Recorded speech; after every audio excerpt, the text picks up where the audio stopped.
আসসালামু আলাইকুম প্রিয় দর্শক, মুরাদনগরে একজন সংখ্যালঘু হিন্দু গৃহবধূকে ধর্ষণ এবং তারপর তার ভিডিও সোশ্যাল মিডিয়ায় ছড়িয়ে দেওয়া, এই যে বড় দুটো অপরাধ, এটাকে কেন্দ্র করে এই মুহূর্তে সারা দেশে তোলপাড় হচ্ছে।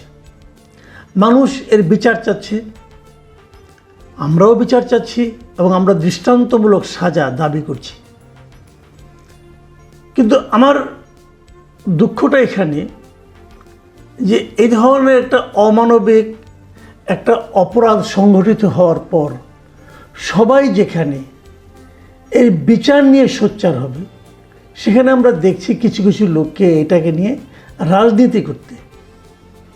এই জায়গাটা হলো আমাদের এই দেশের, এই জাতির রাজনীতিবিদ অথবা ক্ষমতাসীন অথবা যারা ক্ষমতায় যেতে আগ্রহী, তাদের মধ্যে যে কি বিপুল সংকীর্ণতা বিরাজ করে, সেটা যেন দগদগে ঘার মতো এখন আমাদের সামনে উন্মোচিত হয়েছে। আমি আপনাকে ঘটনাটা আপনাদেরকে আরও একবার ডিটেল না হয় বলি, একটু শুরু থেকেই বলি। মূল ঘটনাটা হলো যে এই মুরাদনগরে এই হিন্দু পরিবারটি, এক ভদ্রলোক, তার নাম হলো ফজর আলী, তার কাছ থেকে 50,000 টাকা নিয়েছিল। বিনিময়ে তারা টাকার সঙ্গে 4,000 টাকা সুদ দিবে এই শর্তে। কদিন আগে ফজর আলী গিয়েছিল, টাকা ফেরত চেয়েছে, তারা কয়েকদিন সময় চেয়েছে। এর মধ্যে গত বৃহস্পতিবার রাতে এসে তারা ওই বাড়িতে এসে আবার নক করেছে যে তার টাকা ফেরত দিতে হবে। ওই সময় ওই বাড়িতে ওই ভদ্রমহিলা ছিলেন। ওইটা হলো ওই ভদ্রমহিলার বাবার বাড়ি। ওনার শ্বশুর, ওনার হাজব্যান্ড দেশের বাইরে থাকেন, শ্বশুর বাড়ি থেকে বাবার বাড়িতে বেড়াতে এসেছিল। ঘরে ওই সময় ওই ভদ্রমহিলা এবং তার 2 সন্তান ছিল, ছোটো ছোটো সন্তানটা ঘুমিয়েছিল। আর তার বাবা মা একটা ধর্মীয় কাজে বাইরে গিয়েছিলেন। তার একটা ভাই আছে, তিনি পাশের গ্রামে উনি কাজ করেন, সেখানে গিয়েছিলেন। এই সময় ফজর আলী সেই বাড়িতে ঢুকে এবং জোর করে ঢুকে, দরজা ভেঙে ঢুকে এবং সে ধর্ষণ করে মহিলাকে গায়ের জুড়ে। এবং এ নিয়ে হইচই হয়, চিৎকার চেঁচামেচি হয়। আশেপাশের লোকজন আসে এবং তাকে হাতে নাতে ধরে এবং ওই ফজর আলীকে তারা এখানে উত্তম মধ্যমও দেয়। এরপর যে ঘটনাটা ঘটে সেটা হলো বিভিন্নভাবে আমরা যেটা জানতে পেরেছি, বিশেষ করে ওই ধর্ষিতা রমণীর যিনি ভাই, তার ভাষ্যটা আমরা গুরুত্ব সহকারে নিচ্ছি। এই ভদ্রলোক বলেছেন যে এই ফজর আলীর ভাই শাহপরাণ, তার সঙ্গে 2 ভাইয়ের মধ্যে একটি ঝামেলা ছিল এবং এই ঝামেলাকে কেন্দ্র করে তার ভাই নিজে এই ঘটনার ছবি তুলেছে, নিজে এবং তার লোক দিয়ে, এবং সেই ছবিটা সোশ্যাল মিডিয়ায় ছড়িয়ে দিয়েছে। এই হলো ঘটনা। এই ঘটনাকে কেন্দ্র করে পরদিন ওই ভদ্রমহিলা থানায় মামলা করেছেন। এরকম অনেক কিছু হয়েছে। প্রথম দিকে দেখা গেল যে এইটা ভিডিওটা ছড়িয়ে পড়ার পর নানা ধরনের বিকৃত মানুষ আমাদের এই সমাজে আছে, তারা সেখান থেকে মজা নেওয়ার চেষ্টা করলো। এবং তারপর দেখা গেল কেউ কেউ বলতে শুরু করলো যে এই ফজর আলীর সঙ্গে ওই হিন্দু ভদ্রমহিলার একটা বিবাহ বহির্ভূত সম্পর্ক আছে এবং এটা একটা মোটেই ধর্ষণের কিছু নয়। এরকম নানাভাবে ওই মহিলার অভিযোগকে, ঘটনাটাকে ছোট করে দেখানোর একটা প্রবণতা শুরুর দিকে আমরা দেখলাম। তারপর পুলিশ সেখানে গেল, পুলিশ তদন্ত করলো এবং পুলিশ বলল যে না, এটা সে ধরনের কোনো অন্যরকম কোনো সম্পর্কের কোনো সুযোগ নেই। মহিলাটা আসলে পাশবিক নির্যাতনের শিকার হয়েছে। মহিলাটা একটু সহজ সরল, এইটুকুই, যে কারণে হয়তো অনেকে অন্যরকম ধারণা করেছে। কিন্তু পুলিশ বিষয়টাকে বেশ গুরুত্ব সহকারেই নিয়েছেন। এখন মামলা হয়েছে কিন্তু একাধিক। একটা ধর্ষণের মামলা, আরেকটা হলো ভিডিও কারা ছড়িয়েছে তাদের বিরুদ্ধে পর্নোগ্রাফির মামলা। যারা ভিডিও ছড়িয়েছেন তারাও কিন্তু অত্যন্ত বড় অপরাধ করেছেন। তারা তো ভিডিও করতেই পারেন না, 1 নম্বর। দ্বিতীয় কথা হলো, যদি করে থাকেন সেটা ওরা পুলিশকে দিতে পারেন এভিডেন্স হিসাবে, কিন্তু তারা সোশ্যাল মিডিয়ায় সেটা ছড়িয়ে দিলেন কেন? এই ঘটনাগুলো নিয়ে আলোচনা, হইচই এবং এরই মধ্যে আসামিদের মধ্যে বেশ কয়েকজন গ্রেপ্তার হয়ে গিয়েছে। ফজর আলী গ্রেপ্তার হয়েছে এবং আরও দু একজন যারা ভিডিও ছড়িয়েছে তাদেরকে গ্রেপ্তার করা হয়েছে। এই পর্যন্ত ঘটনা, এবং পুরো ঘটনাটা কিন্তু ভয়ঙ্কর একটা ঘটনা। কিন্তু এখন দেখেন রাজনীতিটা কোথায়। রাজনীতিটা হলো, আপনাদের মনে আছে মিস্টার সাদিক কায়েম, যিনি ফেসবুকে মোহাম্মদ আবু সাদিক নামে লিখেন। উনি একসময় শিবিরের নেতা ছিলেন, ঢাকা বিশ্ববিদ্যালয়ের শাখা শিবিরের সভাপতি ছিলেন। উনি তার ফেসবুক স্ট্যাটাসে একটা স্ট্যাটাস দিয়েছেন। উনি কী লিখেছেন আপনাদেরকে আমি পড়ে শোনাই। মিস্টার আবু সাদিক লিখেছেন, বাবার বাড়িতে বেড়াতে এসেছেন হিন্দু সম্প্রদায়ের এক নারী, ঘরের দরজা ভেঙে তাকে ধর্ষণ করেছে স্থানীয় এক বিএনপি নেতা। খেয়াল করবেন, স্থানীয় এক বিএনপি নেতা। ঘটনা কুমিল্লার মুরাদনগরের। আমাদের জুলাই বিপ্লব হয়েছে জনতার নিরাপত্তা দেওয়ার জন্য। নির্যাতিত বোনটির কাছে এখন কি জবাব দিব আমরা? 5ই আগস্টের পর থেকে বিএনপি, ছাত্রদল এবং যুবদলের বিরুদ্ধে এত বেশি ধর্ষণের অভিযোগ এসেছে যে এসব ঘটনাকে আমরা এখন আর বিচ্ছিন্ন বলার সুযোগ নেই। ক্ষমতায় যাওয়ার পূর্বেই দলটি পুরোপুরি নিয়ন্ত্রণহীন হয়ে পড়েছে।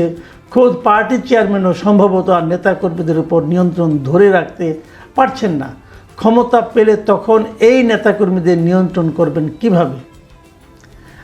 এটা আমি যখন পেয়েছি তখন পর্যন্ত এখানে 5100 কমেন্ট পড়েছে এবং 1700 ব্যক্তি এটাকে শেয়ার করেছে। মানে এটা বিপুল জায়গায় ছড়িয়ে গেছে। এর মধ্যে আরও কত কি হয়েছে আমি বলতে পারবো না। কিন্তু প্রশ্নটা হলো, উনি কি করে বুঝলেন যে স্থানীয় বিএনপি নেতা এই ঘটনা ঘটিয়েছে? এর মধ্যে বিভিন্ন এলাকাবাসী, ওখানকার যারা জনপ্রতিনিধি, তাদের সঙ্গে কথা বলে যে খবরটা এসেছে বিভিন্ন পত্রপত্রিকায়, আমি প্রথম আলোতে যে খবরটা পেলাম যে সেই ধর্ষক যে ব্যক্তি, সেই লোক নিজেকে একসময় পরিচয় দিত যে সে আওয়ামী লীগের পান্ডা। এই ফজর আলী নিজেকে একসময় আওয়ামী লীগের পান্ডা হিসেবে পরিচয় দিত। আসলে সে একজন চিহ্নিত মাদক কারবারি এবং এলাকায় সে জোয়ার আসর বসিয়ে অনেক পরিবারকে নিঃস্ব করেছে। এবং 5ই আগস্টের পর সে নিজেকে বিএনপির লোক বলে পরিচয় দিতে শুরু করে। তবে আওয়ামী লীগ বা বিএনপি কোনো কমিটিতে তার কোনো পদ নেই। এই কথাটা বলেছে স্থানীয় ইউনিয়ন পরিষদের সাবেক সদস্য জনাব আব্দুর রব। উনি প্রথম আলোকে এই তথ্য দিয়েছেন। তাহলে উনি তো কেউ না, উনি কোনো পলিটিক্যাল পার্টির কেউ না। তাহলে মিস্টার সাদিক কীভাবে ওনাকে বিএনপির নেতা বলে দিলেন? দেখুন, ধর্ষকই, তার কোনো পার্টি হয় না। যখনই তাকে আপনি কোনো না কোনো পার্টির মধ্যে ঢুকিয়ে দেবেন, তখন কিন্তু ধর্ষণের বিচারটা, তার অপকর্মের বিচারটা কিন্তু ছোট হয়ে যাবে। দেখুন, ওই নয় বুঝলাম ছাত্র শিবির করেন, উনি ছাত্র শিবিরের হয়তো রাজনীতিটাকে মানে সাপোর্ট দেওয়ার জন্য বিএনপিকে ডিফেম করতে চাচ্ছেন, এটা হতে পারে।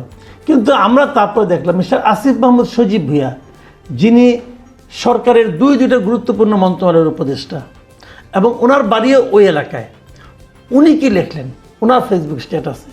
উনি লিখছেন যে মুরাদনগরের সব আওয়ামী সন্ত্রাসীদের যারা আশ্রয় প্রশ্রয় দিচ্ছেন, পুনর্বাসন এবং ক্ষমতায়নের মাধ্যমে সাধারণ মানুষের উপর অত্যাচার, নির্যাতন, চাঁদাবাজি, ধর্ষণের উদ্দেশ্যে ছেড়ে দিয়েছেন, আজকের পরিস্থিতির জন্য তারাই দায়ী। তার মানে উনি একটা অদৃশ্য গোষ্ঠীকে দায়ী করছেন এখানে।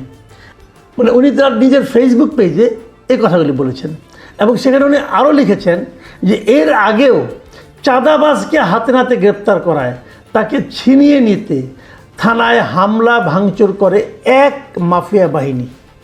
কে এক মাফিয়া বাহিনী? উনি কাকে ইঙ্গিত করেছেন?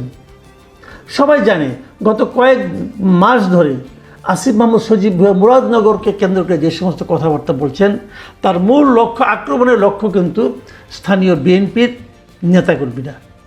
এবং উনি লিখেছেন এখানে, আজকে আমি লজ্জিত, আমার বলার ভাষা নেই। আহা,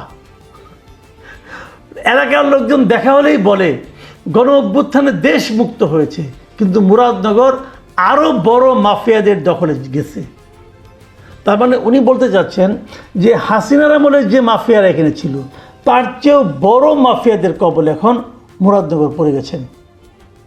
এই যে কথাটা উনি বলেছেন, এই কথাটা আসলে কতটুকু গ্রহণযোগ্য, নাকি এটা কেবল দলীয় স্বার্থের জন্য বলেছেন? উনি একটা দলকে উনি নিজেও নির্বাচন করতে চান বলে আমরা শুনেছি, এবং ওই নির্বাচন করতে চাওয়ার ক্ষেত্রে ওনার যারা সবচেয়ে বড় প্রতিদ্বন্দ্বী মনে করেন উনি, তাদেরকে বেইজ্জতি করতে, তাদেরকে সামাজিকভাবে হেয় প্রতিপন্ন করতে উনি কিন্তু ধর্ষণের মতো একটা ঘটনাকে কিন্তু রাজনীতির মধ্যে ঢুকিয়ে দিচ্ছেন। এটা কেন? উনি যখন সরকারে থাকেন তখন তো এটা ভয়ঙ্কর। ওনারা যদি এই ধরনের কথা উনি বলেন তাহলে সেই কথার কী জবাব আছে? দেখুন, পুলিশ কিন্তু প্রেস রিলিজ দিয়েছে। পুলিশ যেটা বলেছে যে তারা মামলা করেছে এবং সেই মামলা করে তারা তাদেরকে ধরার চেষ্টা করছে। এর মধ্যে 3 জনকে ধরাও হয়েছে, গ্রেফতার করা হয়েছে, এগুলি উনি বলেছেন। বিএনপির যিনি মহাসচিব আছেন মির্জা ফখরুল ইসলাম আলমগীর, উনি এরই মধ্যে এই উপদেষ্টা আসিফ মাহমুদ সজীব ভুঁইয়ার বক্তব্যের তীব্র প্রতিবাদও করেছেন এবং তিনি বলেছেন ওই এলাকার একজন উপদেষ্টা নিজের স্বার্থসিদ্ধির জন্য মুরাদনগরে ক্রমাগত ক্ষমতার অপব্যবহার করে যাচ্ছেন। দুষ্কৃতিকারীরা আশকারা পেয়ে সমাজবিরোধী নানা অপকর্মে মেতে উঠেছে। এক্ষেত্রে তারা দেশ বিদেশ থেকে অবিরাম মদত পাচ্ছে। উপদেষ্টা যদি জনসেবার চেয়ে আত্মসেবাতেই ব্যস্ত থাকেন তাহলে এলাকায় শান্তি বিঘ্নিত হবে। মুরাদনগরের বাসিন্দা উপদেষ্টা হওয়ার পর থেকেই আওয়ামী এমপিদের মতো এলাকায় আধিপত্য ও প্রভাব বিস্তারে ব্যস্ত রয়েছেন। মির্জা ফখরুল ইসলাম আলমগীর কিন্তু এলোমেলো লোক নন। উনি যখন এ ধরনের কোনো একটা কমেন্ট করেন সেটাকে অবশ্যই গুরুত্ব দিতে হবে। আমরা দেখেছি এই সরকারের এই পার্টিকুলারলি এই উপদেষ্টাকে নিয়ে এরই মধ্যে বিএনপির সঙ্গে তাদের একটা বিরোধ, এবং সেটা আমরা ঢাকা দক্ষিণ সিটি কর্পোরেশনের মেয়রকে শপথ পড়ানো নিয়েও দেখেছি। আমি মনে করি এই ধরনের রাজনীতি দেশের আইনের শাসন প্রতিষ্ঠার ক্ষেত্রে একটা বড় ধরনের প্রতিবন্ধকতা তৈরি করে, যা নাকি আসিফ মাহমুদ সজীব ভুঁইয়া ক্রমাগত অনবরত বিরতিহীনভাবে করে চলেছেন এবং ডক্টর ইউনূসের সরকার সেটাকে প্রশ্রয় দিয়ে চলেছেন। এই সরকারের উপর একটা বড় দায়িত্ব আগামীতে রয়েছে, একটা নির্বাচন করা। কীভাবে সম্ভব হবে যে তাদের একজন উপদেষ্টা এতটা পক্ষপাতদুষ্ট হন? প্রিয় দর্শক, আমার মনে হয় এই সমস্ত বিষয় আমাদেরকে খেয়াল করতে হবে এবং যার যার জায়গা থেকে স্বর উচ্চকিত করতে হবে। এখন এই পর্যন্তই। আল্লাহ হাফেজ।